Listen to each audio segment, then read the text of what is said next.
Stool. Stool. Stool. Ok. Attends, on va lancer la musique. Voilà. Boum, boum. Au même moment, mon écran s'éteint, nique sa race. Alors, mes chers amis, bienvenue dans ce nouveau JDR qu'on reprend de Mission Area, donc la première version. Je me suis permis de l'améliorer en me rendant compte qu'au final ça n'allait pas et ça ne convenait pas à ce que j'aurais aimé en faire. Donc nous voici dans Mission Area 2.0. Nos aventuriers, donc Maxi, Alan et Axel, vont se retrouver grâce à mes talents magnifiques à de pouvoir incarner des personnages de leur choix, donc, comme dans tout JDR qui se respecte, mais d'autres univers alternatifs pourront provenir de jeux vidéo ou d'univers originels. Et ils pourront incarner plusieurs héros si leur envie leur souhaite. Donc aujourd'hui, nos trois compagnons sont donc, que je me rappelle de vos fiches perso. Bah, au pire, t'as les noms sur. Oui, non mais voilà, il y a Hélène, le vigile, et Agoussé, montre. Alors, on reviendra dessus plus tard, mais au début, on va quand même se remettre un peu dans l'histoire de le monde de la Mission Area. Donc, contrairement à la première version où c'était une guerre, où je sais plus trop ce que j'avais mis comme script, ici en fait le monde de Mission Area est dirigé par deux divinités. Aurora, la déesse de l'aurore, et Crépusculus, dieu du crépuscule. Ils représentent chacun l'équivalent du yin et du yang, donc ils sont chacun affiliés par exemple à la femme, au blanc, à la gentillesse, et à l'homme, au noir, à la méchanceté, etc. etc. Ils ont créé leur monde, donc le monde de la Mission Area, donc on va appeler Area tout simplement, et tous les deux sont une sorte de force équilibrée, c'est-à-dire qu'ils n'influencent pas sur cette terre, les créatures qui les peuplent sont totalement libres de leur choix, donc des cultes se sont faits à leur personne, car les gens savent quand même qu'ils existent, mais ça s'arrête là. Cependant, après un certain temps, Aurora et Crépusculus se sont dit qu'ils aimeraient bien avoir un peu plus de puissance sur cette terre. Mais pour éviter que cela ne détruise le monde si leur puissance venait à s'affronter, ils ont décidé de ça jouer comme une sorte de partie d'échecs. Où en gros, chacun des deux divinités va choisir des champions, mais pas de cet univers, d'autres mondes qu'ils vont prendre. Donc ils vont proposer à un protagoniste, peu importe son passé, de rejoindre son univers à lui. Donc il va être transporté dans le monde d'Area et pourra ainsi débuter sa nouvelle vie en tant qu'aventurier sous le signe soit d'Aurora, soit de Crépusculus. Sachant qu'une fois que ces aventuriers sont dans ce monde, ils sont libres de faire tous les choix qu'ils désirent. C'est-à-dire même en étant affiliés à Aurora, la déesse de la bienveillance, ils peuvent devenir des enfoirés de première et tuer des gens à tour de bras. Ils sont libres de leur choix. Sachant que les champions bénéficient d'un statut spécial, ils sont immortels, dans le sens où s'ils subissent des dégâts trop violents ou qui entraînent tout simplement une mort, enfin c'est surtout vraiment en cas de mort, leur corps va se régénérer dans un endroit, mais en termes de gameplay, ils vont avoir une période de break, le temps de plusieurs parties, d'où l'intérêt d'avoir différents personnages à sa disposition. Si jamais un de vos personnages meurt, vous pouvez en changer d'autres la partie suivante. La seule condition que j'impose pour le choix des champions, donc le choix des personnages des joueurs, c'est que leur passé doit faire en sorte qu'ils ne sont pas trop puissants. Ils doivent avoir le potentiel pour devenir un héros et non être un héros à l'origine. Comme exemple, on peut par exemple citer le protagoniste de Skyrim. Vous commencez en tant que péon, mais à la fin vous finissez... Il y a tellement de titres qu'on pourrait même plus les citer à la fin, ça devient n'importe quoi. Mais par exemple, vous ne pouvez pas être directement un champion de tel royaume. Et vous êtes, je sais pas, Jean le péon du fils du paysan qui décide de partir à l'aventure et qui en lui a la compétence nécessaire pour devenir un héros. Alors après, héros est un bien grand mot selon les définitions, mais selon Aurora ou Crépusculus, ce sont juste des champions. Donc aujourd'hui, on se retrouve avec nos trois champions, donc Hélène, Humph et Agoussé, qui viennent respectivement, donc Hélène et Humph viennent d'univers originel propre à Daoshin et à Destriller, et Agoussé est un Xelor originaire du monde des 12, de Wakfu ou du monde des 12. Simplement, je sais plus. Oui, j'avais pris Wakfu. Ouais, Wakfu. Ah oui, non, voilà, c'était Dofu, c'est Wakfu. Enfin, en fait, ça dépend simplement des airs, mais toi, théoriquement, t'es de l'ère avancée du monde des 12. Donc on reviendra sur vos personnages un peu plus tard. La seule chose qui va différencier, c'est qu'en fait, Agoussé est le seul à être sous le signe d'Aurora, par son aspect physique ou son type de magie, contrairement à Humph, qui est un orc, et Hélène, qui a une magie très particulière, on reviendra dessus, sont affiliés à Crépusculus. Faut savoir que les joueurs affiliés à Aurora pop à la cité d'argent, donc la cité principale de cet univers, donc comme on peut la voir sur l'image, qui porte le nom tout simplement de sa pierre qu'il a construite, qui l'a fait ressembler à une cité d'argent, tout simplement. C'est l'une des 2 cités principales de cet univers, donc il y en a d'autres, mais disons qu'en termes de puissance, elle est première ex aequo avec l'autre cité, donc la cité d'Ossement. Donc là on ne verra pas à l'image malheureusement parce que j'ai pas trouvé de trucs qui me correspondent, mais c'est de cet endroit que vont apparaître Umph et Hélène.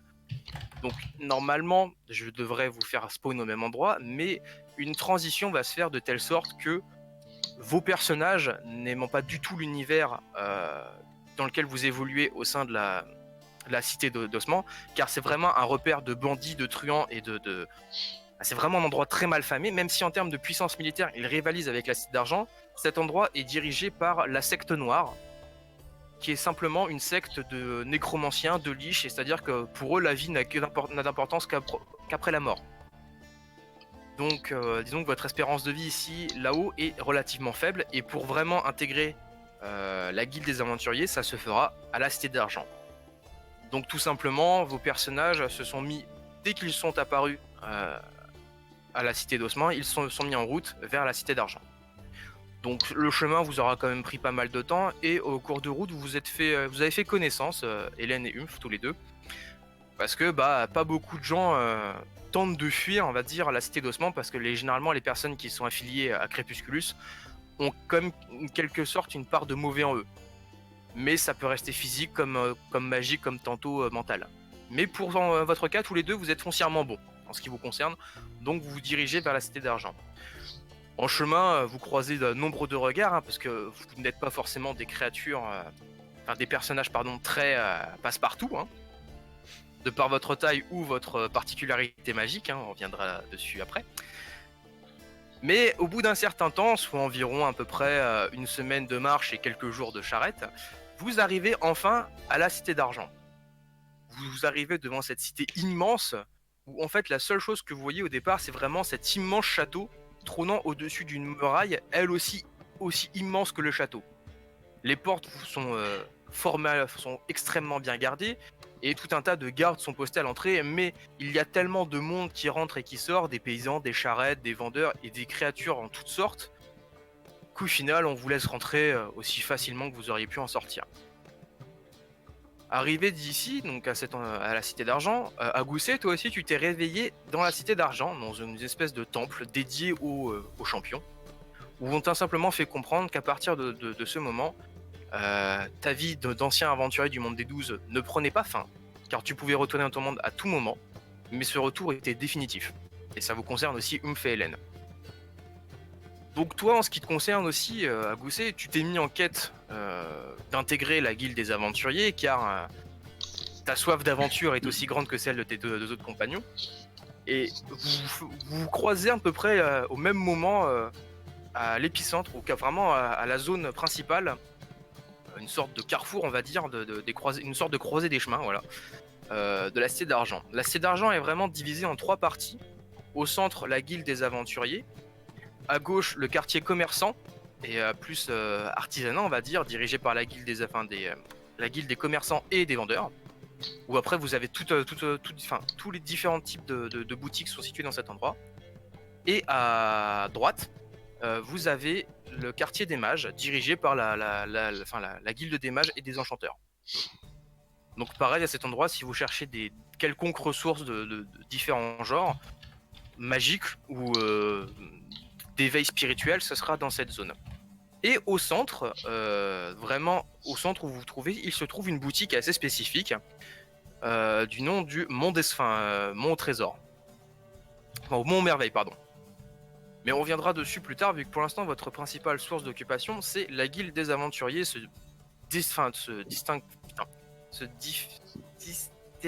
comment on dit ? Distingue ? Non. Voilà, merci, se distingue des autres par cette énorme épée représentant la guilde des aventuriers qui est son bâtiment. Donc en chemin, vous croisez vraiment nombre de personnes aux allures vraiment différentes, à tel point qu'on ne fait même plus vraiment attention à vous. Vous croisez des hommes lézards, des créatures tentaculaires, des fées, des elfes. C'est vraiment, la Cité d'Argent est vraiment un royaume de paix où la Pluriversité. Voilà, pluriversité culturelle est vraiment la bienvenue. Les religions de chaque espèce, ils sont toutes les bienvenues, à la condition qu'elles ne se fassent pas la guerre entre elles.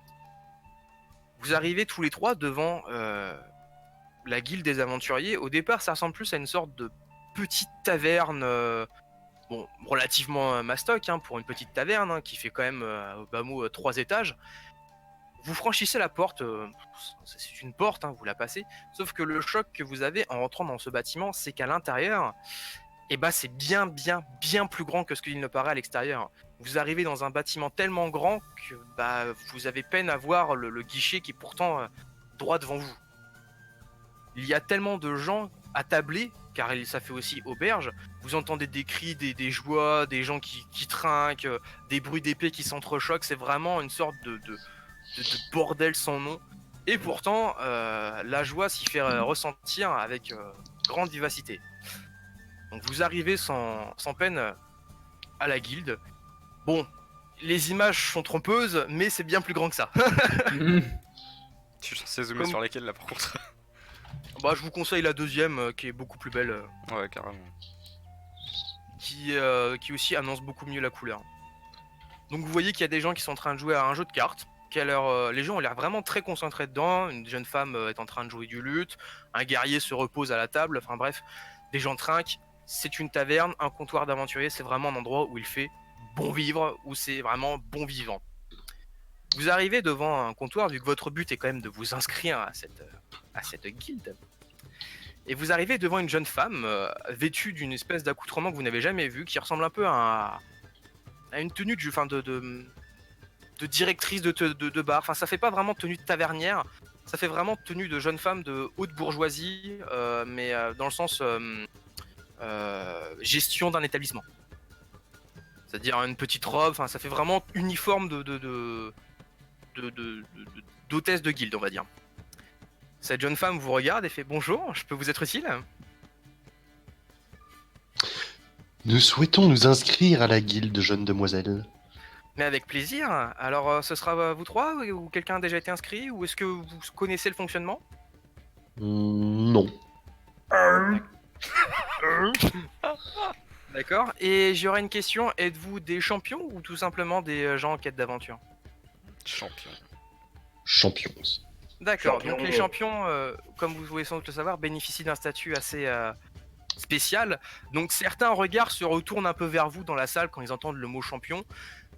Certains ont l'air contents d'avoir des nouveaux camarades, d'autres vous envient un peu d'un regard un peu c'est qui encore ces connards? Là je vois bien, tu vois, t'as une petite table dans le fond puis champion. Ah mais clairement il y en a un qui vous regarde avec une bibine à la main en mode après vous venez champion. Donc la Sunvan se présente, fait bonjour, je suis Lifa, je suis l'hôtesse de cette guilde. Et c'est moi qui vais donc vous inscrire aujourd'hui et vous expliquer le fonctionnement.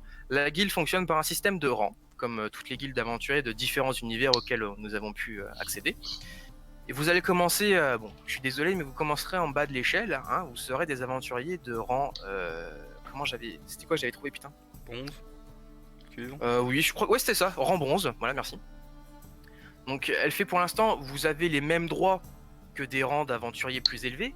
La seule différence, c'est les quêtes auxquelles vous pourrez accéder qui seront d'un niveau de difficulté plus ou moins en fonction de vos plaques. Donc elle vous présente chacun 3 petites plaques, donc en bronze, grande d'une... Attends, j'ai une règle là. Grande d'environ 5 cm sur environ 2 cm d'épaisseur. Donc ça fait vraiment un petit rectangle assez beau. Et elle vous... Donc du coup, ceux-ci seront vos plaques d'immatriculation, donc qui vous désigneront en tant qu'aventurier. Je vais les faire graver à vos noms, après. Mais pour vous expliquer, il faut que vous ayez toujours en permanence vos plaques visibles sur vous. Peu importe l'endroit, il faut qu'elles soient visibles de par les gardes ou les différentes personnes en relation avec la guilde qui pourront vous apporter leur aide ou non. Sachant que ces plaques vous donnent un laissez-passer à toutes les cités du monde d'Area, peu importe la cité dans laquelle vous voulez aller. Donc évidemment, certaines seront plus compliquées d'accès, telle la cité de Corail ou la cité des nuages, qui sont respectivement dans l'eau et dans le ciel. Là, ça sera un peu plus compliqué pour vous d'y accéder, mais vous avez le droit d'y aller. Ensuite, vous la voyez qui range ses plaques et la glisse dans une espèce de fente sur le comptoir. En fait, le comptoir est une espèce d'énorme table de pierre et elle glisse une des plaques dans une fente droit, comme une sorte de petit poteau. Elle fait j'aimerais vous demander à l'un d'entre vous de poser sa main sur le cercle qui est au milieu, donc une sorte de plein avec plein de motifs. Si l'un d'entre vous peut se décider à le faire, Bon, bah j'y vais. Vas-y. donc à gousser. Donc je vais vous demander de poser votre plaque. Vous en faites pas, ça ne fera ni mal, vous ne sentirez rien. On va juste synchroniser votre comment on pourrait expliquer ça, votre énergie, votre être, votre âme, votre énergie, enfin tout ce qui vous fait vous, avec la pierre de sauvegarde de cet établissement et votre plaque.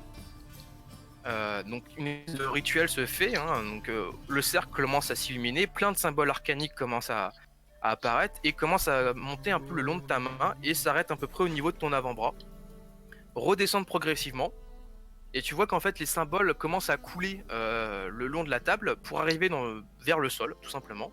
Tu les vois disparaître et se redirigent progressivement ensuite vers ta plaque qui s'illumine légèrement. Donc c'est tout. Vous pouvez retirer votre main, votre plaque est prête. Donc elle la retire de la table et sur ta plaque est marqué tout simplement ton nom, ton monde d'origine et ton statut. Et du coup je t'invite à te présenter. Eh ben très bien, mon cher MJ.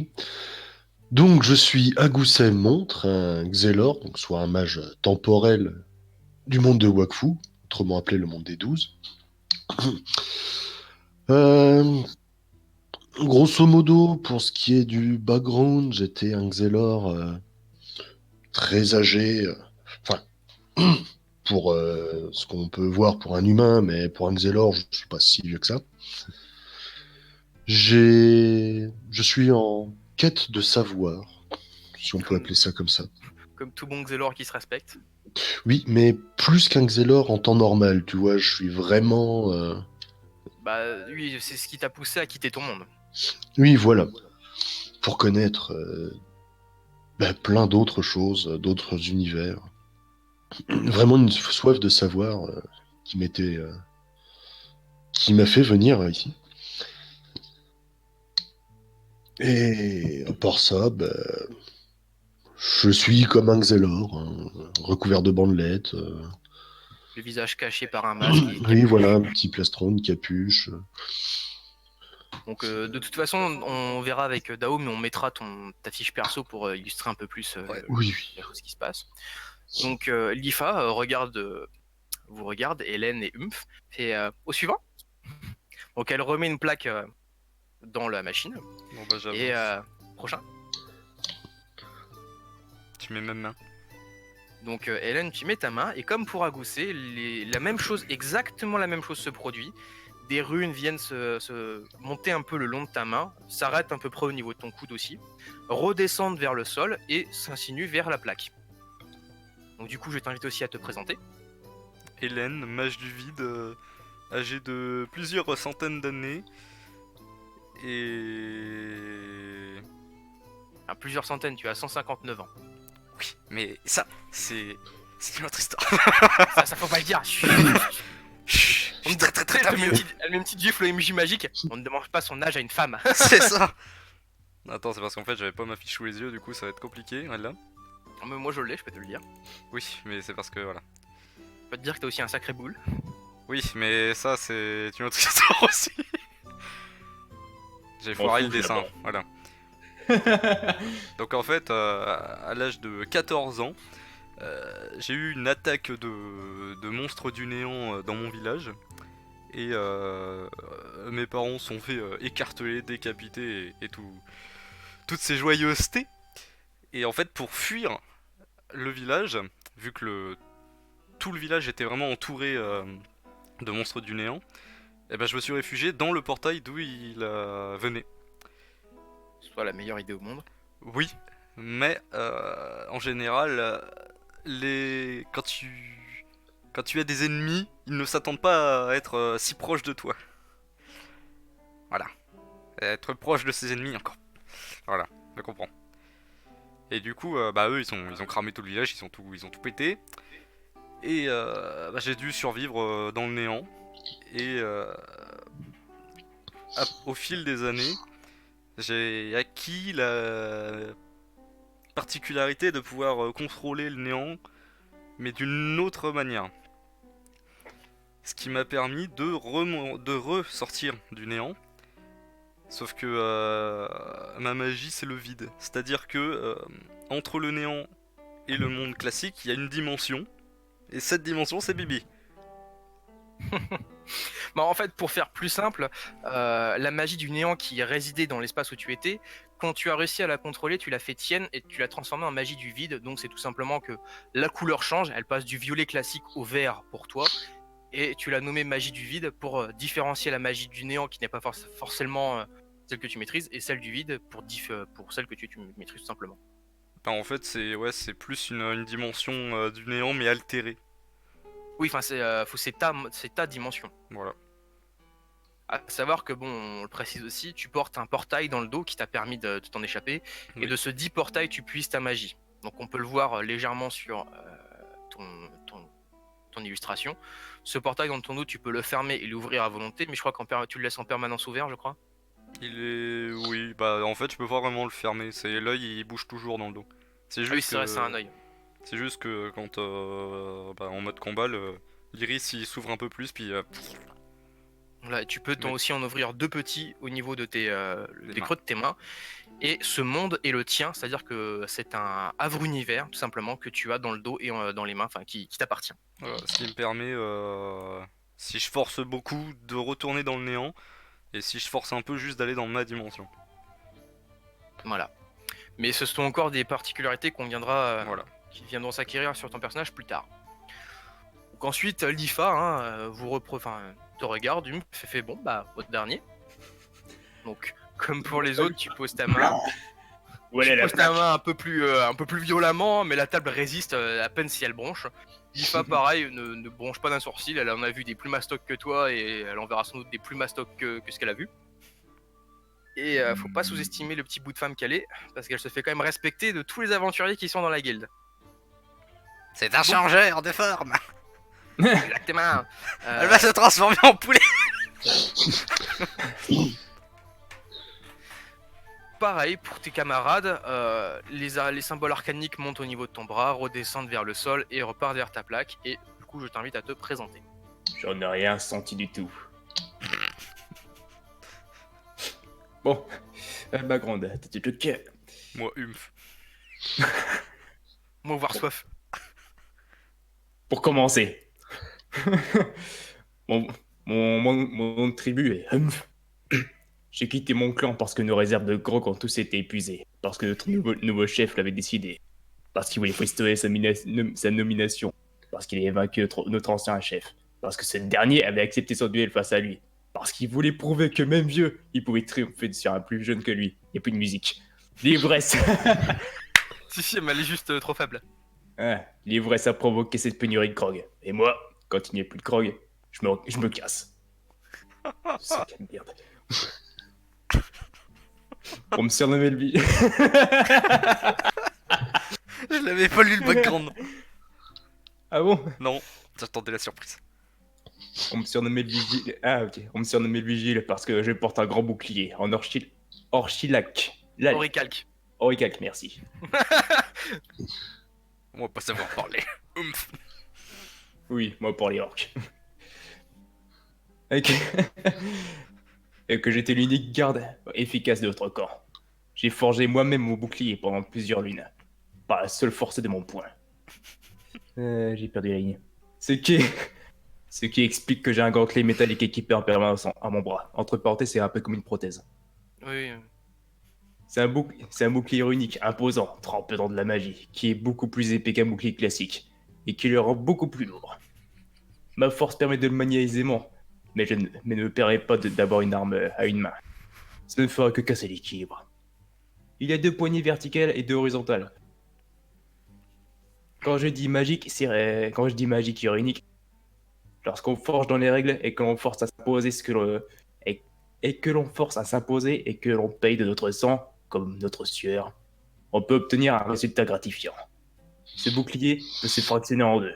sur sa longueur, et inversement par la force de ma volonté. Une fois fractionné, j'utilise les poignées horizontales pour être plus axé dans l'offensive. J'ai laissé le destin le guettin. J'ai laissé le destin me guider. J'ai laissé le destin à la guilde de Missionaria. Est-ce qu'à espère qu'ils ont quoi à boire là. Ah, je vois tellement l'orque à l'entrée de son village. Tu rentres pas. Moi, coup de pied dans tes noix. Non mais tu sais c'est l'orque qui a les lunettes de soleil, la petite oreillette puis tu rentres pas. Tu t'appelles comment? Babouf? T'aimes les œufs, Babouf? Hein? Tiens, je te casse les œufs. C'est l'orque J'aime bien les au omelettes. l'orque au teint basané. En fait, c'est pour ça qu'on t'appelle Oomph. C'est le bruit qu'ils font quand tu leur brises les noix. Moi, maintenant, on m'appelait Oomph, le casseur de noix.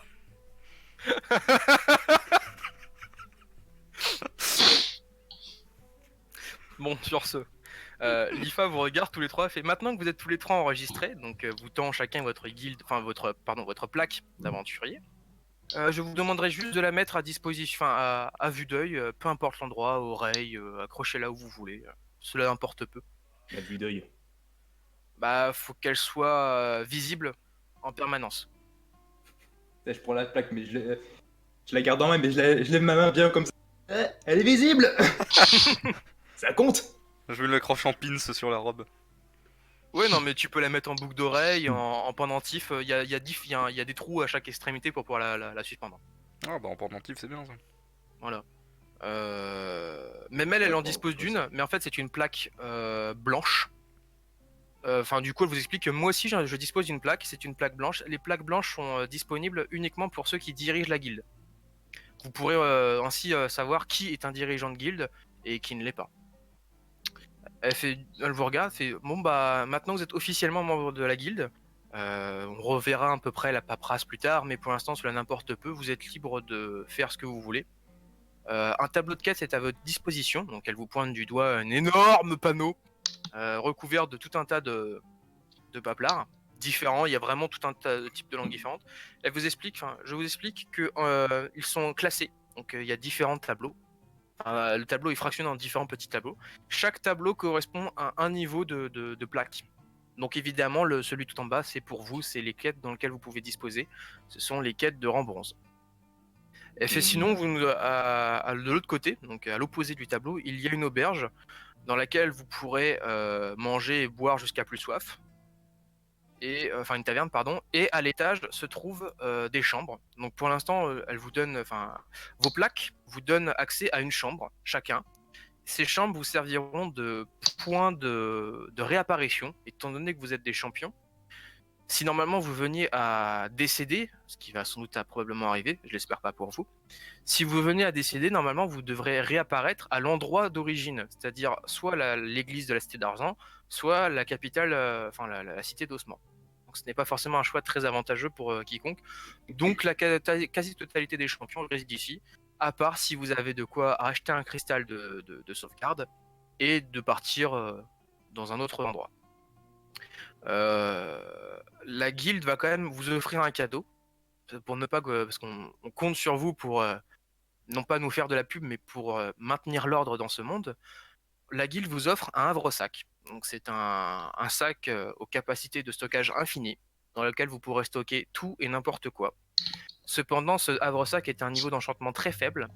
Il peut juste se contenter de stocker des objets. Le temps a quand même un impact sur lui. Vous ne pouvez pas rentrer dans ce sac pour y gérer votre inventaire.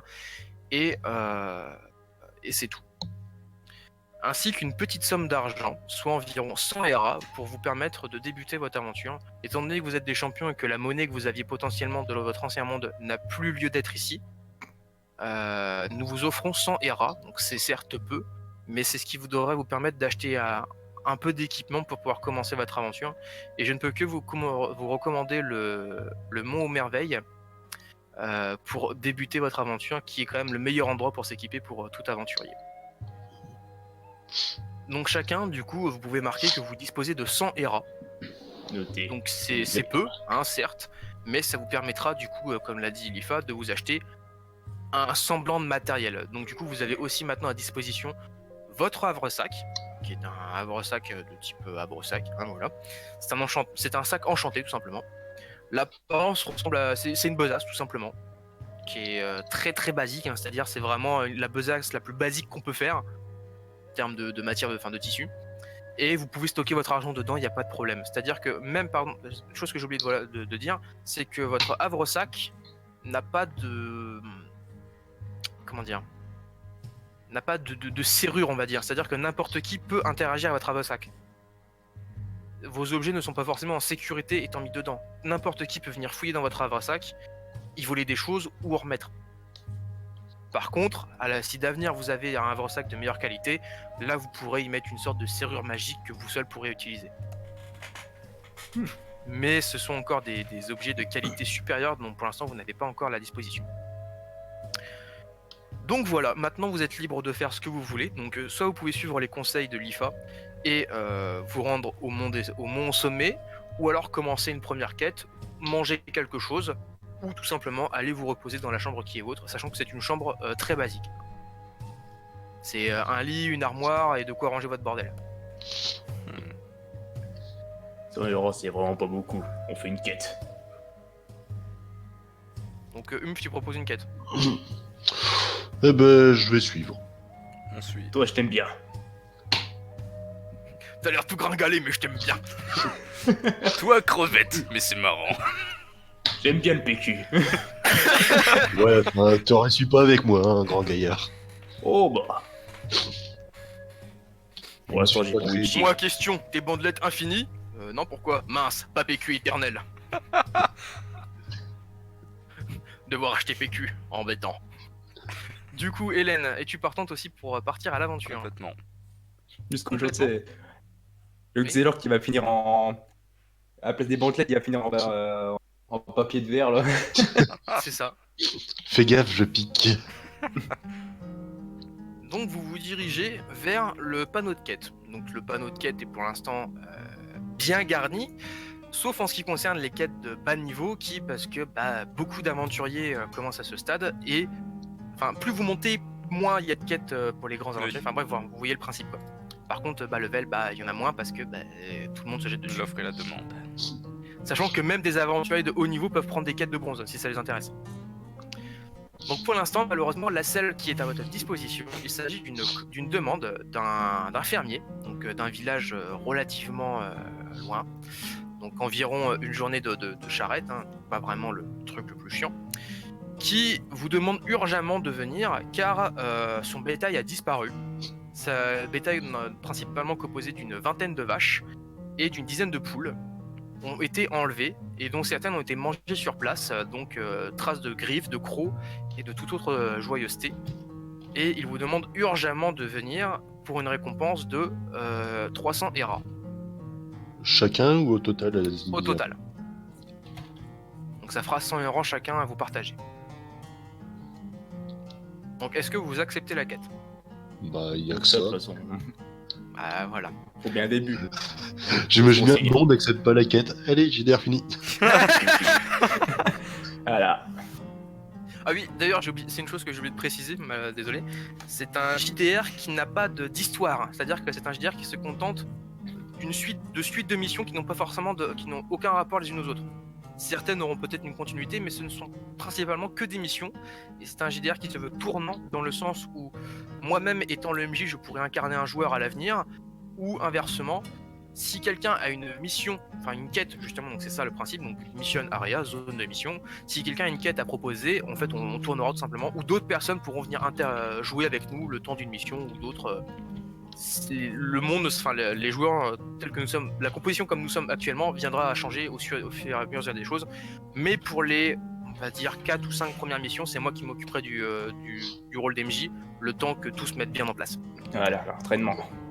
Voilà, autant pour moi, pour voir ce qui va et ce qui ne va pas, parce que là je suis désolé, mais j'ai vraiment fait ça à la dernière minute, comme d'hab.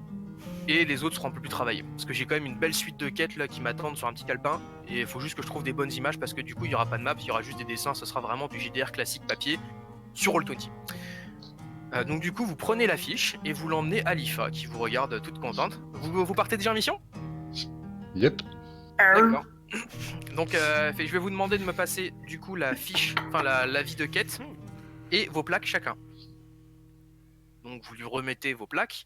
Elle les insère, comme tout à l'heure, dans les orifices, sauf que bon, ce coup-ci, en fait, il y en a vraiment beaucoup plus. Vous avez pas fait attention, mais il n'y a pas qu'un seul orifice, il y en a vraiment presque une vingtaine où elle peut ranger des plaques différentes. Elle les enquille, chacune dans 3 interstices, et elle met la quête, le papier de quête, sur la table où vous étiez tout à l'heure. Enfin, vous avez posé votre main tout à l'heure. Comme tout à l'heure, des runes viennent commencer à s'incruster dans le papier, ressortent et viennent s'insérer dans vos plaques. Elle vous regarde, fait voilà, la quête est officiellement vôtre. Si vous la réussissez, la récompense vous reviendra. Si vous échouez, bah, on la passera à quelqu'un d'autre ou vous pourrez réitérer la quête plus tard. Et du coup, maintenant, tous les guichets de guilde sont informés que cette quête est désormais prise et qu'elle vous est réservée. Si jamais vous avez besoin d'aide, vous pouvez demander à la guilde d'avoir un support supplémentaire et d'autres aventuriers pourront se joindre à vous en cours d'aventure. Ok, Sur ce, bonne chance. merci. Du coup, place à la mission. Donc, vous avez votre havre-sac fraîchement récupéré, vos 100 euros à chacun. Certains aventuriers vont regarder un peu déçus en mode « Vous voulez boire !» Mais la mission vous attend. Quand on aura un peu plus de sous, Billy, promis. Ah, il a l'air un peu déçu, mais d'accord, ça marche. À la prochaine, et mourrez pas, ça serait con. Enfin bon, Pas dès la première mission. c'est bon, mourir de toute façon c'est surfait, hein. Ah, petit, il donne des coups de coude aux autres à côté. Arrête, c'est gênant là. Puis tu vois qu'il commence à faire la gueule, qu'il prend sa pinte et puis... Il fait chier. Il y a juste pour déconner, vu que là, normalement, on est de dos, on est en train de partir. Ouais. Bah, normalement, ils ont l'œil que... Enfin, ils voient tous l'œil dans le dos, là.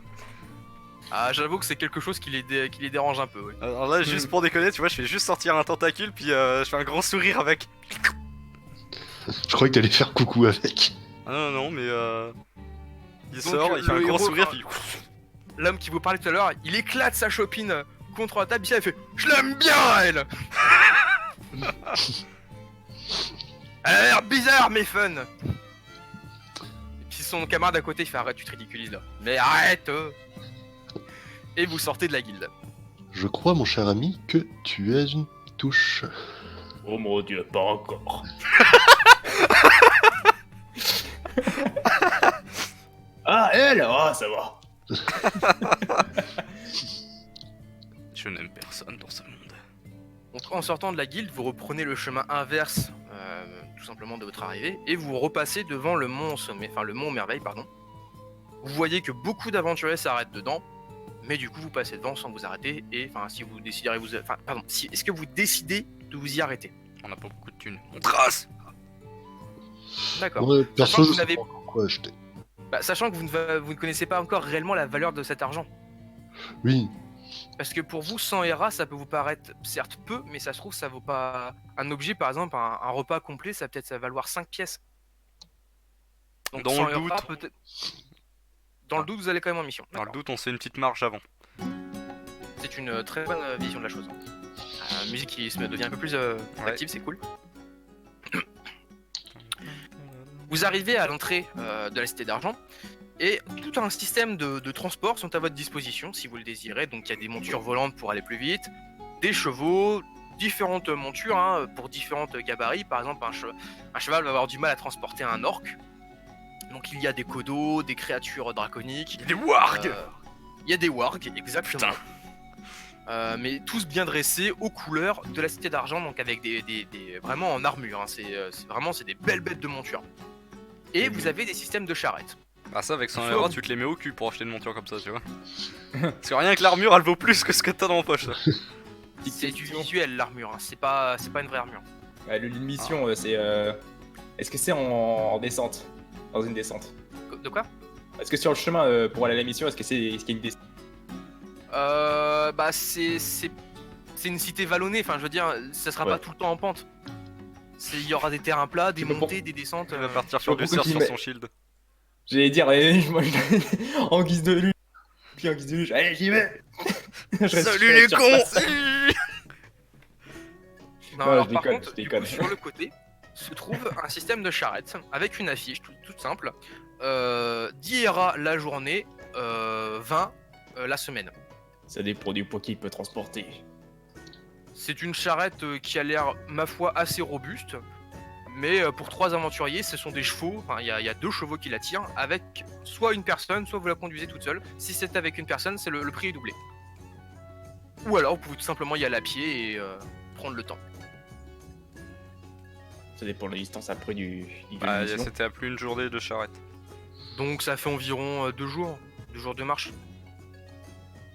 Après ça dépend parce que par exemple Hélène, non mais par exemple Hélène elle marche pas elle, Non, je l'ai vite. elle l'évite. Donc pour elle c'est rien. T'es en termes de physique et d'endurance, pour toi c'est pas grand chose. Par contre à Gousset, 2 jours de marche ce sera peut-être plus compliqué. Mais si vous faites des pauses, c'est à la portée de tout le monde. Bah, réellement, après, dans le monde des 12, on a quand même l'habitude à voyager à pied, donc... Oui voilà, même si vous avez des systèmes de zap, oui, dans cet univers il n'y a pas de TP. Je vous le dis, il n'y a pas de système de téléportation. C'est une technologie qui n'est pas encore aboutie dans cet univers. Elle est trop dangereuse. Mais on reviendra dessus plus tard. Je vois bien Oomph qui regarde à Gousset. Moi, portez-toi. Ah, il peut, hein. Il a la force pour un. Moi, portez-toi et moi, lancez-toi. on va se contenter de la première partie. Moi, en fait, ça me ferait rire. Genre, il y a un ravin. Une fille prend un gousset, il le jette et tu sais, il garde une bandelette à la main, puis. C'est bon, t'es accroché, il tire un peu comme un grappin. T'as un gousset qui s'éclate la tête contre un arbre. Ouais, c'est bon là, ça passe. Non mais Humph qui descend rappel en utilisant Alan, là. Non, mais il te prend, il fait du yo-yo avec ton corps, c'est vout. Il est marrant à la brindille. Bon, du coup, vous partez à pied? Ouah. Allez, vas-y, je prends une charrette. Dire. La journée. C'est Non, d'hier mais à la autant journée. prendre la semaine. Si c'est pour faire un aller-retour de 4 jours, c'est mort. Bah, vous pouvez la louer toute la semaine, hein, et puis Ouais, faire non, mais... autre chose à côté. Hein. non, mais on Elle sera stockée dans un endroit avec. À la limite, je la mettrai dans ma dimension. Non. Non, mais ça rentrera jamais dedans.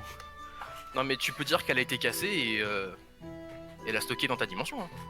Ouais, mais pour l'instant, j'ai pas la place qu'il faut pour la faire rentrer dedans. Ah, si, je te le dis. Tu Ah, as la place je peux pour créer stocker- carrément un portail comme ça.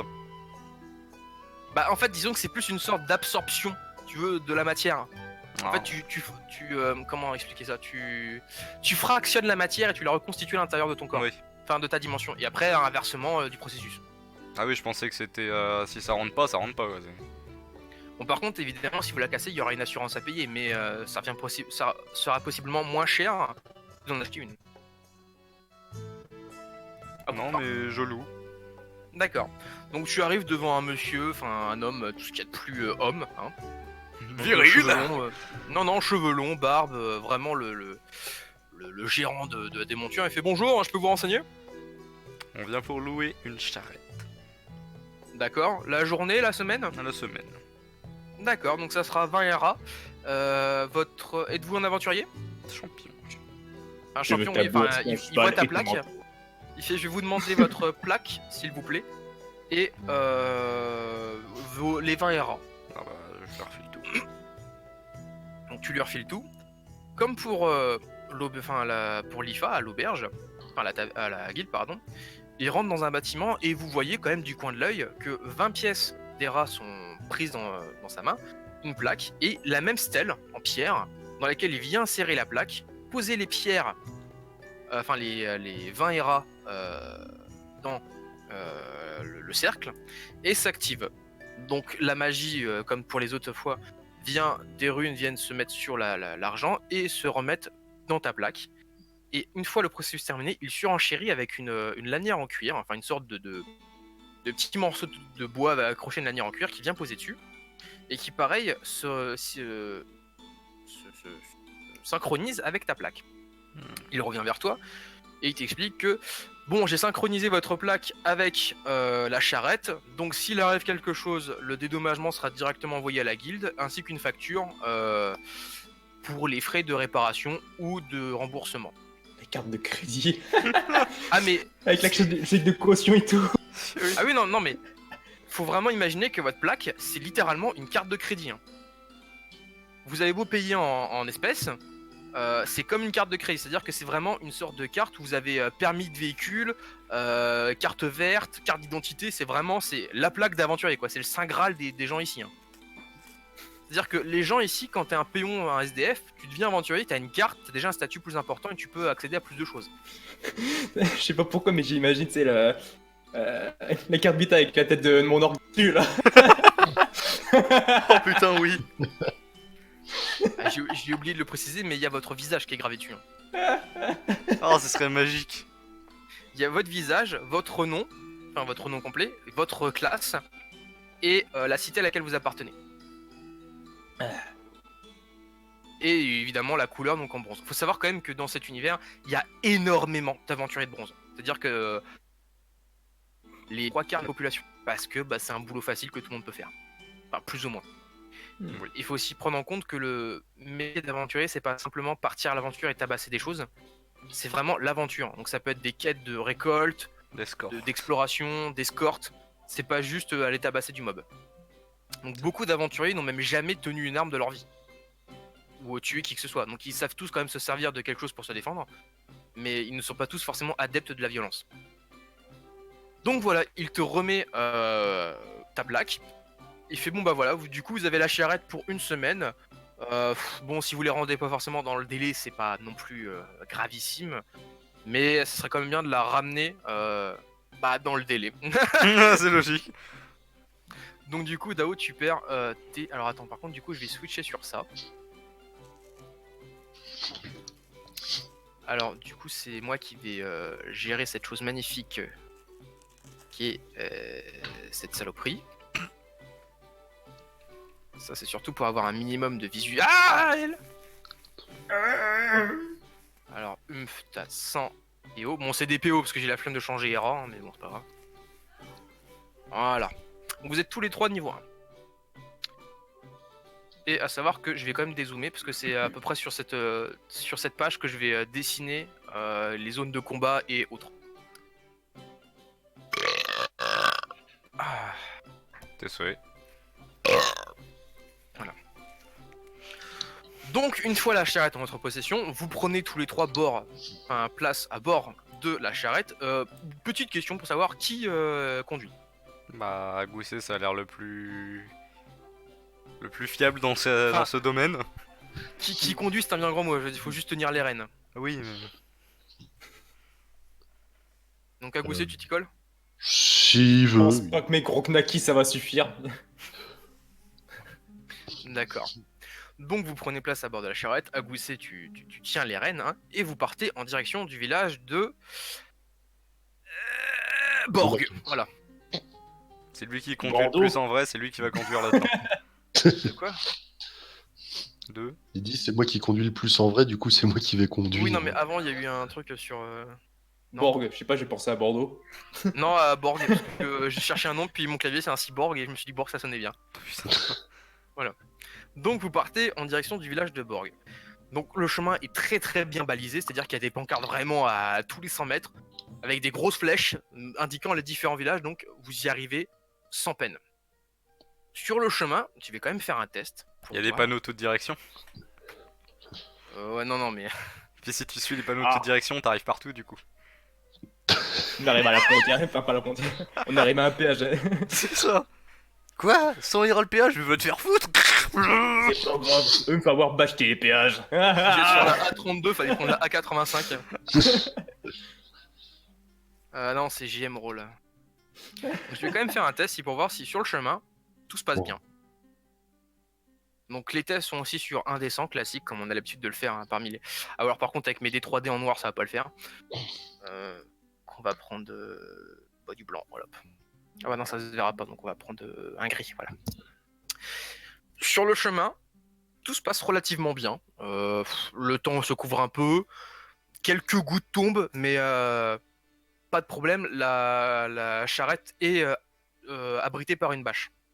Enfin, il y a une espèce de... Enfin, vous voyez le truc arrondi là au-dessus là Oui, voilà, je vois. Vous pouvez dormir dedans, hein, c'est abrité de la pluie. Pareil, le conducteur doit aussi tu es abrité de la pluie.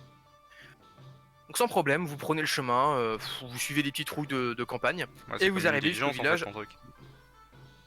Oui, voilà, c'est une diligence, mais c'est pas pour dire diligence, Oui. c'est une charrette quoi. Enfin oui, effectivement, oui, c'est une diligence, oui. Ah merde, tu me fais chier. C'est la conquête de l'Ouest. Alors attendez, je vais juste gérer une page parce que j'avais deux trois illustrations pour des situations de type village. Que je retrouve l'image. Et du coup, oui, tiens, pendant qu'on y est sur le chemin, vous apprenez à faire connaissance, hein, vous trois, à potentiellement établir des stratégies de fonctionnement de groupe. Parce que bon, même si vous venez de vous rencontrer pour la première fois, vous ne vous faites pas forcément confiance les uns les autres directement. Il y a quand même un semblant de méfiance qui s'impose.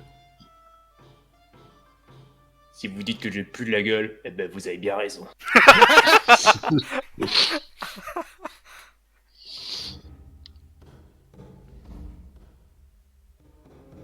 Tac. Alors.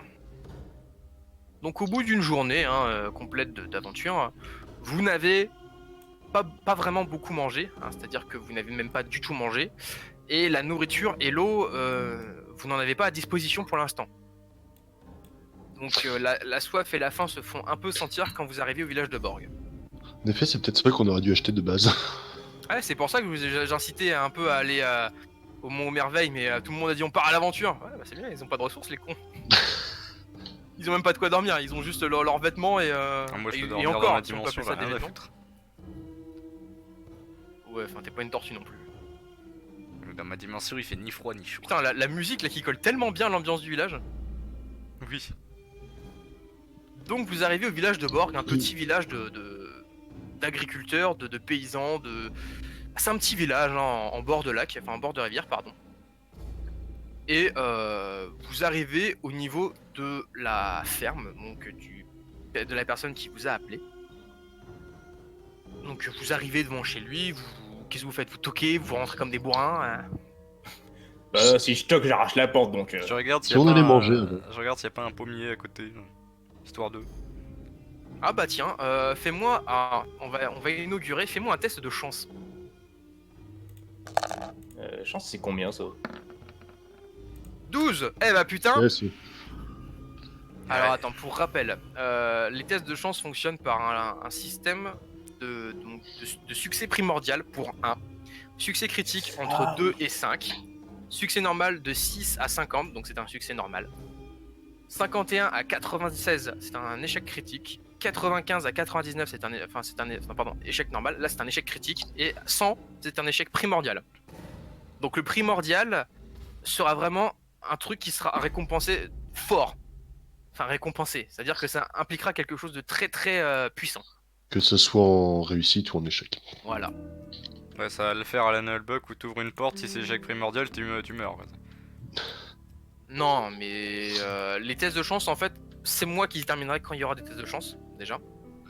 Et ça ne sera pas à n'importe quel moment. Là, par exemple, tu cherchais un pommier, par chance, t'en as trouvé un. Et tu trouves effectivement quelques pommes dedans.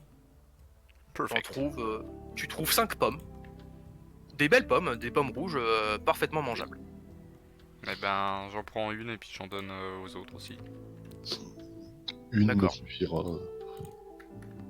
T'as pas des arbres où poussent des sangliers par hasard? Ah non, à moins que tu trouves un sanglier sur le chemin et qu'on le tabasse, non. Ah bah si un sanglier c'est qu'il y a un arbre quelque part alors.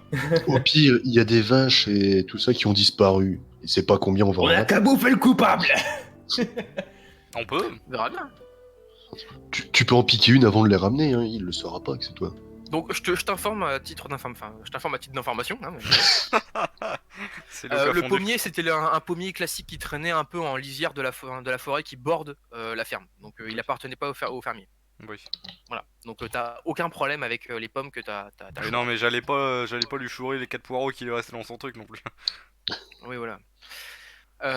Donc vous entrez, enfin vous toquez, vous vous présentez, et un homme totalement paniqué se présente à vous et fait: Vous êtes les aventuriers que la guide m'a envoyé? En effet, mon brave monsieur. Hurrah, nous sommes enfin sauvés. Ma femme et moi, nous commencions à vraiment nous inquiéter. Nos vaches ont disparu, et nos poules aussi. Si ça continue comme ça, nous allons finir à la rue, nous n'avons quasiment plus rien à manger. L'argent commence ça commence à manquer. Calmez-vous. Expliquez-nous d'abord. Il y a quelques jours, on a entendu des drôles de bruits la nuit. Au départ, je suis sorti, mais il y avait rien. C'était comme des bruits de pas. C'était très léger. C'était pas grand-chose. J'ai fait le tour des clôtures, rien. Pas le moindre trace. On s'est pas inquiété plus que ça. On s'était dit que c'était peut-être un renard ou quelque chose qui passait. Je me suis inquiété pour mes poules, mais elles étaient toutes là. Un peu inquiétées, mais il y avait rien à signaler. Le problème, c'est que ça arrivait 2 jours après. On a retrouvé une vache éventrée, complètement vidée de ses entrailles et de sa viande. Enfin, c'était vraiment un état. C'était horrible. J'avais jamais. Je tue pas mes vaches, ce sont des vaches laitières. Et je suis pas bouché, mais là, c'était vraiment écœurant. Et du coup, en me précipitant vers elle, j'ai remarqué que toutes mes vaches avaient aussi disparu, ainsi que mes poules. Il y avait bien des plumes qui menaient un peu vers la forêt, mais je me suis dit que ça pouvait pas juste être des loups à ce niveau-là. Des loups, ça emmène pas des vaches. Enfin, Bruit de si. pas léger, lourd, régulier, irrégulier. Comment ça, de Il a quoi? dit, il a dit pas léger au début. Ah, les pas. On dormait, il était tard la nuit. Je saurais pas vous dire. C'était, c'était vraiment comme des bruits très très légers. Est-ce qu'ils avaient l'air d'être nombreux? Non, peut-être un ou deux, mais moi je pense que c'est des renards ou des choses comme ça. Ça n'a peut-être rien à voir. Enfin après, je suis juste agriculteur, enfin éleveur de bétail. Je suis pas aventurier. Même ma femme, maintenant qu'elle sait il y a ça, tout le village commence un peu à s'inquiéter. Les hommes voulaient partir à la recherche de m'aider à la recherche à partir à la recherche de mon bétail, mais quand ils se sont compris que c'était des vaches qui avaient été emportées et pas juste des poules, on a vite tous déchanté et puis on a fait appel à la guilde. On a réuni le peu de fonds qu'on avait pour vous payer et puis maintenant on est un peu dans la galère. Donc si vous pouviez retrouver mes vaches Et les ou- poules? si elles sont encore en vie, oui, ça serait. Si vous pouvez les mener ramener, ça serait super. Sinon, faudra qu'on trouve autre chose à faire. On a affaire à des créatures pensantes. Alors, pour information, la nuit commence à tomber. Vous Ok. étiez C'est parti tôt parfait. le matin. Vous étiez parti tôt le matin, la nuit commence à tomber et le froid commence à se faire sentir dehors. Sachant que vous n'êtes pas tous vêtus Chaudement. très chaudement. Voilà, merci. Sachant qu'on a encore plus ou moins faim et soif, C'est ça. peut-être déjà se rendre dans la taverne du village. Quand vous parlez un peu entre vous pour savoir si vous voulez faim, si vous voulez manger ou vous établir, le fermier vous regarde en mode je suis désolé mais je peux rien faire pour vous. Même nous on a plus grand chose à manger et puis tout ce qu'on a part directement pour nos enfants. Donc on aimerait vous offrir l'hospitalité mais dans notre situation actuelle on ne peut rien faire. Si vous le désirez, plus en amont au village, vers l'entrée, se trouve une petite auberge. Vous pourrez passer la nuit et manger un repas chaud. Oui, voilà une auberge. Oui, j'ai dit taverne, je voulais dire auberge. Ah, par contre, il n'y a plus de musique et j'ai pas de musique d'ambiance un peu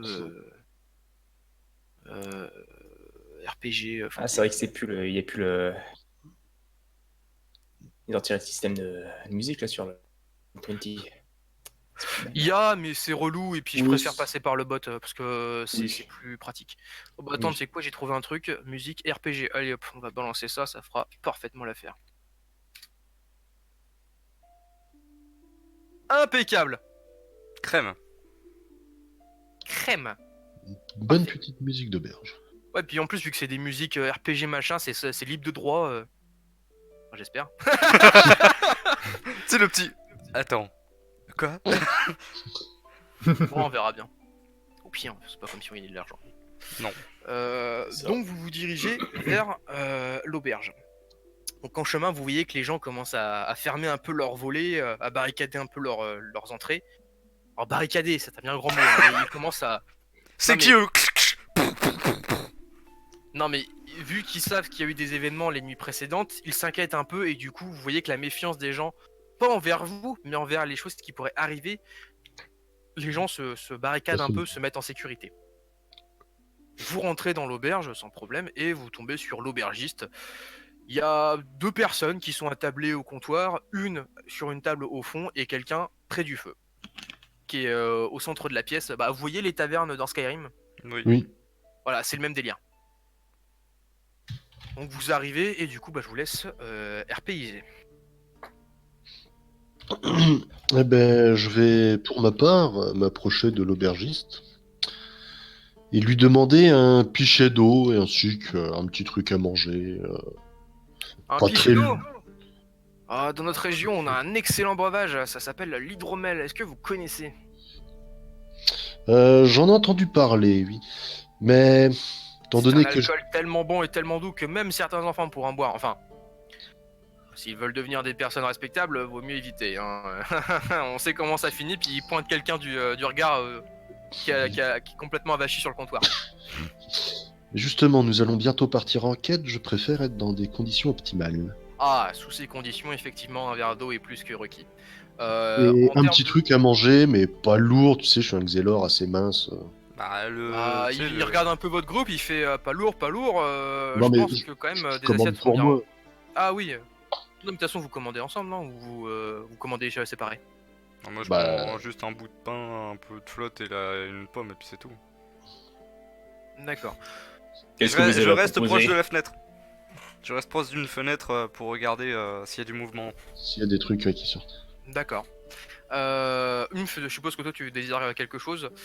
D'ailleurs, je te le dis, à titre d'information, il y a un cochon qui est en train de rôtir à la broche au niveau de l'âtre et je pense qu'il t'a légèrement tapé dans l'œil. J'allais dire. Le petit filet de bœuf qui commence à couler.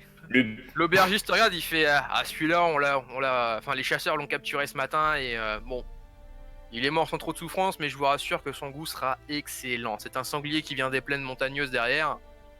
Son goût est une tuerie. On l'arrose avec un peu d'hydromel, légèrement recouvert de miel. Un merveille. Et l'édition, elle est salée comment? L'addition? Ah putain, il est bon celui-là. Oh, il était bon. Elle est bonne. Alors, L'addition, vous commandez tous ensemble ou séparés? Moi, je pense qu'ils ont déjà pris pour eux. Oui. ouais. c'est pas. Bon, Oui. je vous le dis, donc du coup, toi Alan, c'était quoi? Un verre d'eau et... Un verre d'eau et une petite assiette, un peu de salade, une connerie du genre. Histoire de Ok, dire que verre d'eau, salade, 3 Ira, voilà. Dao, tu veux quoi toi? Un verre d'eau et du pain, c'est ça? Ouais, un verre d'eau, un bout de pain et bah, la pomme de tout à l'heure vu qu'il y en avait 5, du coup j'ai gardé le reste. D'accord, 2 Ira. Et donc du coup, toi, pour le cochon, si alors, tu veux une partie du cochon ou le cochon en entier? Le cochon entier, ça coûte combien? Le cochon entier, 15 Ira. Ah. Ouais, tiens, au fait, tu nous avais passé des pommes. Oui. Oh, bah tiens, je te repasse la mienne. Hein. Non mais j'en ai ca- donné une à vous deux et j'en ai gardé 3 mais les autres sont dans le sac. Enfin si, j'en ai bouffé une quoi. Sachant qu'après, elles vont, une fois cueillies, elles vont commencer à se périmer, donc... C'est pour ça. Elles vont pas durer longtemps de toute façon les pommes. Donc, Oui, non, mais c'est des pommes, je veux dire. ouais, 15 Zera, le cochon entier, hein, c'est ça? Cochon entier. Le 15 Zera, juste le cochon, 4 Zera. Après, avec un verre d'eau, ça fait 16. tu crois vraiment qu'il va boire de l'eau? Assaisonné, 18. Il est déjà assaisonné de remède, le bordel. Donc c'est toi qui vois. Do, tu prends un pomme. T'as dernier. Take my money. Alors attends, à gousset j'avais dit 3, Trois. donc ça fait 97. Hélène j'avais dit 2, donc ça fait 78. Merde. Donc j'espère aussi que vous comptez un peu de votre côté. Et du coup, Umf, tu pars sur un cochon et quoi? L'hydromel, il coûte combien? Un verre d'hydromel c'est 5 Hera. Putain, merde. Sur ton pute, le tavernier te regarde, il fait bon, vous prenez déjà un cochon, 2 Hera. Mouh, je prends. Adieu, j'ai. 15, 16, 18. Vous, bon commerçant, moi aimez-vous. 100 moins deux. 18, ça fait combien? J'ai la flemme de calculer. Attends, Attends. 15. Et 2, Non, ça fait 17. Ouais, ça fait Ah 17. merde. Ouais. J'ai essayé de m'avoir. Et sinon, ça fait 83. 83, merci. Du coup, vous mettez à table, le tavernier regarde, fait, bon bah je vous apporte ça dans peu de temps. Donc Hélène s'était déjà mis à côté d'une fenêtre pour garder un œil sur ce qui se passe. Et Mais à la rigueur, oui. je vais m'asseoir en face d'elle pour avoir accès aussi à la fenêtre, mais dans l'autre direction au cas où. D'accord, donc du coup je vous informe. À Gousset, tu as vu sur l'entrée du village. Donc le village est légèrement protégé par des petites palissades, hein, c'est vraiment un truc qui délimite un terrain. Et une sorte de portail en bois dans lequel vous êtes passé tout à l'heure pour délimiter l'entrée. Donc toi tu as vu sur cet endroit, Et toi, Hélène, du coup, tu as vu, enfin tu vois, sur la ferme dont vous venez tout à l'heure, qui est vraiment au bout du village, c'est une sorte de ligne droite un peu hasardeuse. Hein. Mais tu vois encore légèrement les lueurs des lumières de la ferme. Parce que, ouais, les éventrer les vaches, tout ça, ça ferait bien gobelin, mais le problème, c'est qu'il dit que s'il était que un, voire deux, ça serait étonnant, parce qu'en général, ça attaque en groupe. Voilà. Ouais, mais après, vu qu'ils dormaient, ils ont peut-être profité d'avoir un petit groupe. Non, justement, ce serait pas un style gobelin. Mais après, comme il disait, comme il dormait, il a peut-être pas fait gaffe qu'il y en avait plus. Oui. Vous êtes en train de réfléchir à votre potentiel futur ennemi. L'aubergiste vous apporte vos plats, donc petite salade, petit bout de pain, et là, BAM un énorme... Merde, j'ai explosé mon bureau. Un énorme cochon est servi devant toi. Humph. C'est bien prononcé.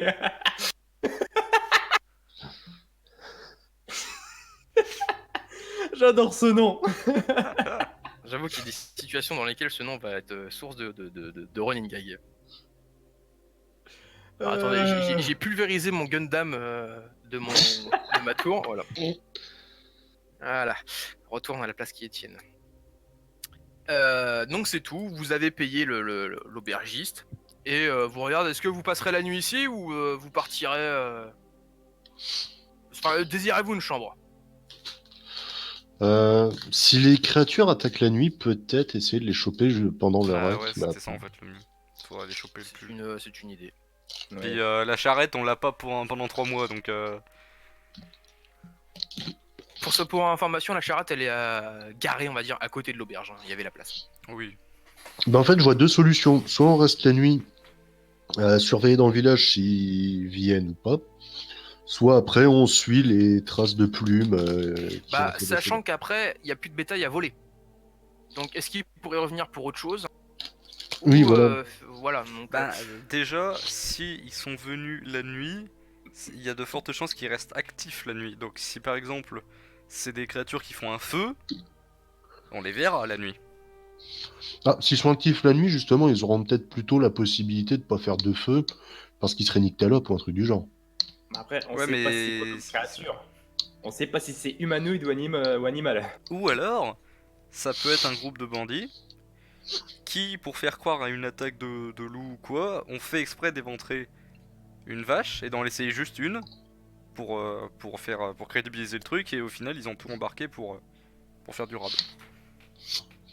Ou alors, sinon, on prend la nuit et on fait un tour de garde pour s'avertir en cas de il y a un truc bizarre.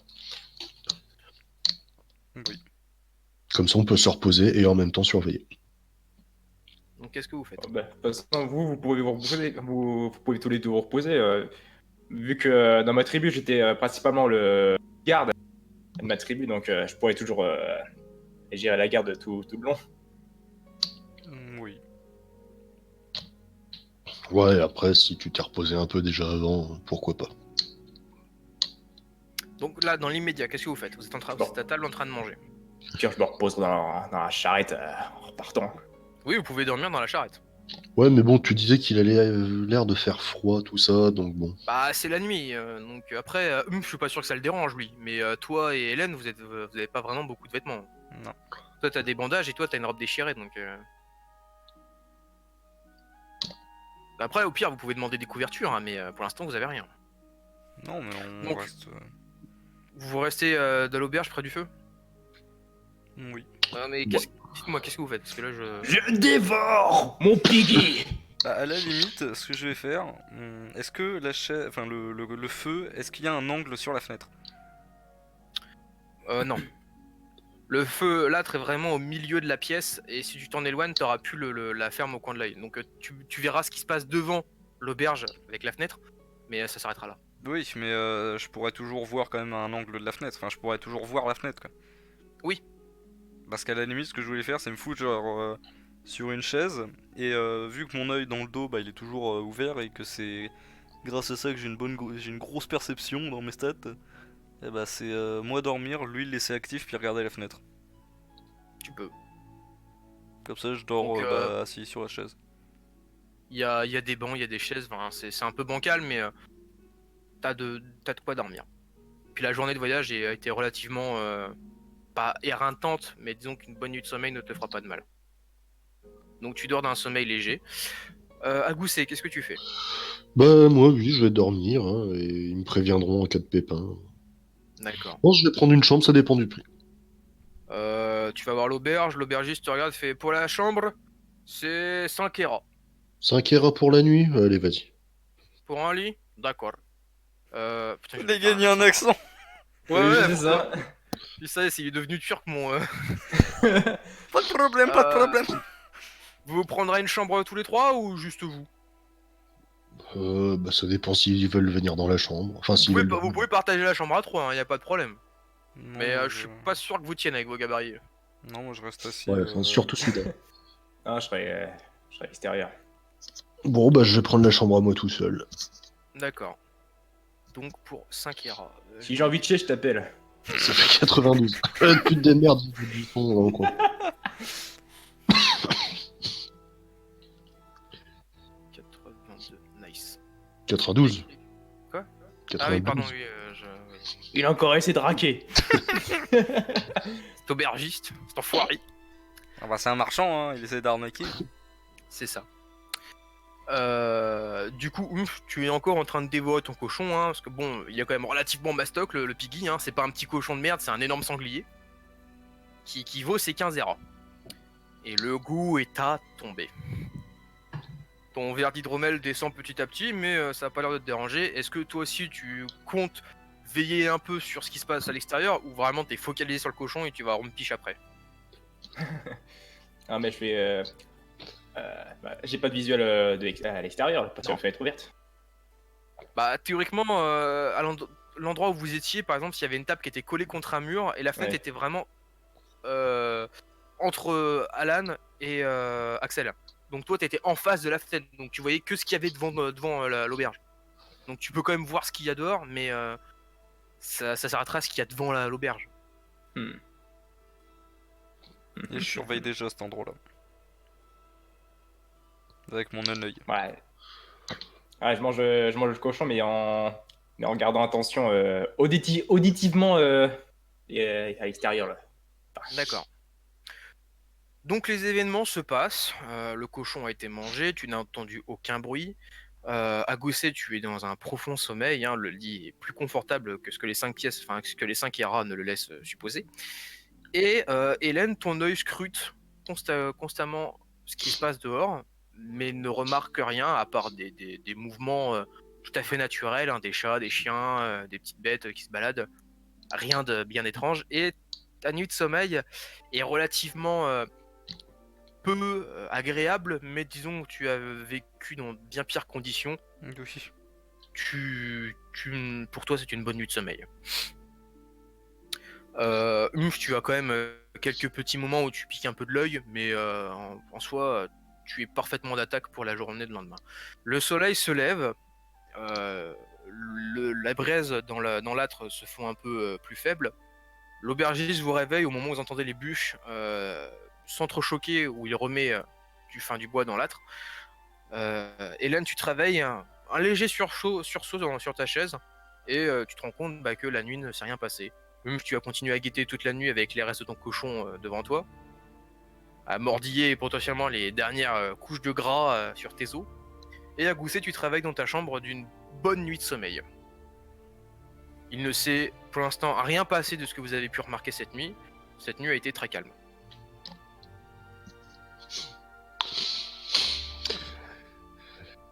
Ben, je vais sortir de la chambre, hein, me préparer, mon havre-sac, une petite plaque sur moi, tout ça, tout ça.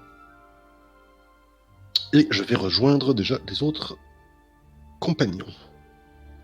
Donc tes compagnons se réveillent un peu d'une nuit calme, on va dire. Il s'est pas passé grand chose. Le sommeil était un peu léger, mais suffisamment pour repartir à l'aventure. Hmm. L'aubergiste vous regarde, il fait vous désirer un petit déj, quelque chose comme ça. On a des petits trucs à grignoter, mais bon après, ça reste du pain et de la confiture quoi. C'est basique. Non Et merci. du jus de fruits? Oh, moi, je suis... On fait un je suis excellent jus de parfait. pomme. Non? Bon, personne? Tant pis. Non. Et il repart. Enfin, il repart s'occuper, par exemple, refaire le lit ou s'occuper de la chambre dans laquelle tu étais. Est-ce qu'il y a possibilité de faire des provisions? Ah, là, par contre, on cause. Effectivement, je peux vous vendre quelques provisions. Il fait bon, par contre, je suis aubergiste, pas fournisseur de provisions. Il fait, je peux bien vous vendre quelques trucs, hein. J'ai des miches de pain, j'ai quelques fruits, quelques légumes. J'ai de la viande séchée. On a le sanglier qu'on vous a servi, qu'on a servi à votre ami hier. Un autre, évidemment, qu'on a Oui. fait sécher et qui normalement peut se garder plusieurs mois sans aucun problème. Eh ben, je vais prendre, on va dire 3 portions de viande séchée, un peu de fruits et de l'eau à emporter si possible en gourde. Ah, alors par contre, pour la gourde, ça va être plus compliqué parce qu'on n'a pas de gourde. Comme je vous l'ai dit, je suis aubergiste, pas, pas fournisseur de matériel. Notre eau, on la puise dans le puits, enfin le puits interne de l'auberge. Donc, On embarque le puits. donc, Ça marche pas comme ça? donc pour information, les morceaux de viande séchée, c'est 2 ERA unités. Le pain, c'est une miche de pain, donc une bonne miche de pain, c'est une pièce. Et des fruits, c'est une pièce aussi. Ouais, ben alors, je vais prendre une portion de viande séchée, ça ferait à peu près quoi comme repas? C'est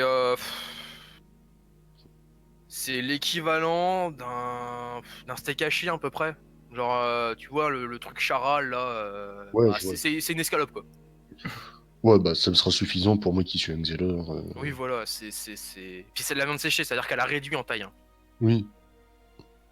Et c'est un peu de la semelle, hein, mais. Oui, mais je m'en fous, c'est pour me survivre.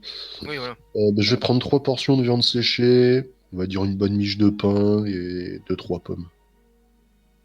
2-3 pommes, ok, alors, ça fait. T'as dit quoi? Une portion de. Alors, j'ai dit 3 portions de viande séchée, ce qui fait 6. 6. 6, 3 pommes 9 et un pain 10. Impeccable. Bon, bah, plus que 82. Ouais, donc au final, vous vous rendez compte que les ERA ne sont pas si chers que ça. Hein. C'est parce qu'on est dans un on est dans un endroit pauvre. Oui, Le cochon complet 15 ERA, les morceaux de viande 2, un verre de flotte 1. Oui, mais Après, les prix sont. c'est pas du cochon de luxe. Si ça avait été un truc de ouf, ça aurait été Oui. facile 50. Oui, c'est un sanglier qui a été chassé ce matin. Hein, oui, c'est pas l'assiette gastronomique qui vaut 400 Voilà. balles, quoi. Donc j'espère que vous notez quand même un peu ce que vous avez en stock, hein, parce que moi je note pas. Hein. Oui. Je noterai vraiment le matériel. Les ressources, après, c'est à vous de stocker. Hein. Mais justement, comme ça... Oh, nique sa mère. Parce que dans mes souvenirs, Hélène, t'avais 3 pommes. Oui, et bah là du coup je vais en prendre une avec le pain que j'ai pas fini d'hier soir. Qui va servir de D'accord, déjeuner. bon, ça je te laisse gérer tout seul. Est-ce que quelqu'un d'autre désire acheter des provisions? Il y a de la viande séchée? Oui, oui, j'en ai tout un stock. Un stock. Je suis combien? C'est 2 l'unité ou 3? Deux. 2 l'unité. Ah, j'en prends 3. 3. Ok, 6. Tu désires un bout de pain ou des fruits? Non. Non, t'es principalement carnivore, toi. Juste le steak. Ok. Pas juste la viande. Alors, et moins 3, ça fait shit de sa race. La magie de la calculatrice. Oui, j'ai la flemme de calculer. 83 moins 6, ça donne 77. Allez, nique sa race. Et au moins, comme ça, en même temps, ça me donne des idées de quoi acheter quand je rentrerai dans la ville. Oui. Enfin, je reviendrai à Cité d'Argent. Bah, le matos de base, quoi, j'ai envie de vous dire. Oui, Parce que pour l'instant, vous êtes en slip. Sachant que si vous trouvez des choses, vous pouvez les garder. Si elles appartiennent à personne ou que personne les réclame. oui, ou si on a tué la personne, mais... Oui, voilà, et puis après, c'est du pas vu, pas pris. Hein. Oui, aussi. Du coup, c'est tout.